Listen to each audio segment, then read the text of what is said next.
নতুন ভিডিও নিয়ে, mini blog নিয়ে। তো আজ যাব একটা মন্দিরে, সেই মন্দিরটা কেমন কি দেখতে, কি মন্দির সেটা আমিও জানি না। তো বেরিয়ে পড়েছি, চলো দেখা যাক কি হবে। ভিডিওটা দেখতে হবে, একদম ভিডিওটা স্কিপ করবে না, একদম পুরোটা দেখতে থাকবে, ঠিক আছে? চলো চলো। আমরা বাঁ দিকে টার্ন নেবো, টার্ন নিয়ে অনেকটাই মনে হয় যেতে হবে। তো আমরা জানি না বেরিয়ে পড়েছি। যাই সোনা আছে যে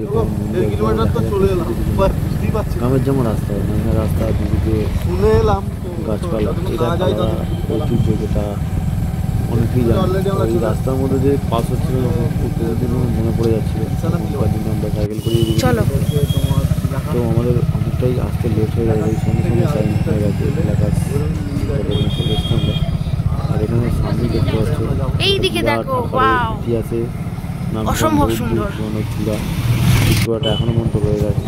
আমরা কাছাকাছি চলে এলাম। ঠিক ডাকাতেখালি মন্দিরের সামনে আমরা চলে এসেছি, মন্দিরের চালার সামনে।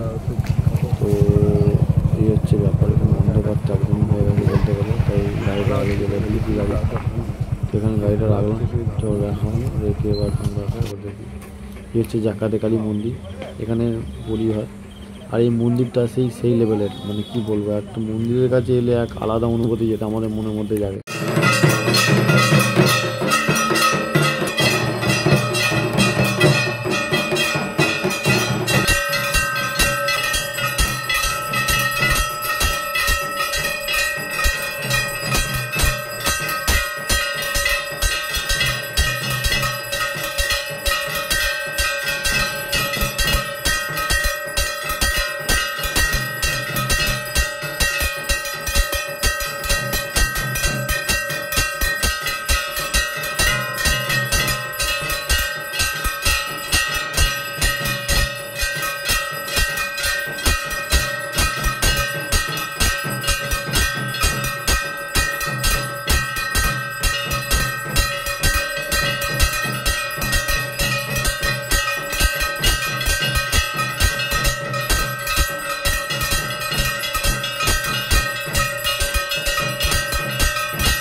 খড়িগাছি ডাকাতে কালী মাতার মন্দির। আচ্ছা, বহু পুরানো, আনুমানিক 500 বছর আগেকার মন্দির।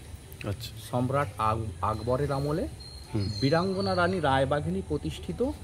এই যে দেখতে পাচ্ছেন, এটা বহু পুরানো।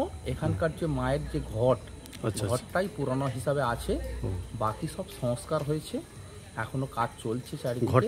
ঘরটা যে আছে এখানে বর্তমানে, ঘরটাই কি প্রথম আনা হয়েছিল ডাকাতেরা এনেছিল শুনেছিলাম আমরা, যেটা যে কবেকার ওটা কেউ বলতে পারে না। আমার দাদুরাও বলে গেছেন এটাই দেখছেন, আমার বাবারাও এটাই বলেছেন, এবং আমরাও দেখছি ওই একই জিনিস। মানে ওই ঘরটা কি ডাকাতেরা এনেছিল এটা আমি শোনা ছিল, এটা কি শোনা। আচ্ছা, এবং তখন এখানে শুনেছি নরবলিও হতো। আচ্ছা, এই যে আপনার মায়ের যে বলির জায়গা, আচ্ছা আচ্ছা আচ্ছা দেখতে পাচ্ছেন, হ্যাঁ হ্যাঁ হ্যাঁ, এখানে নরবলিও হতো, শোনা কথা। আমার দাদুর বাবা ওনারা নাকি বলেছেন। দাদা আপনার নামটা একটু বলবেন? আমার নাম শঙ্কর হাজরা, আমি এখানকার কমিটির সদস্য।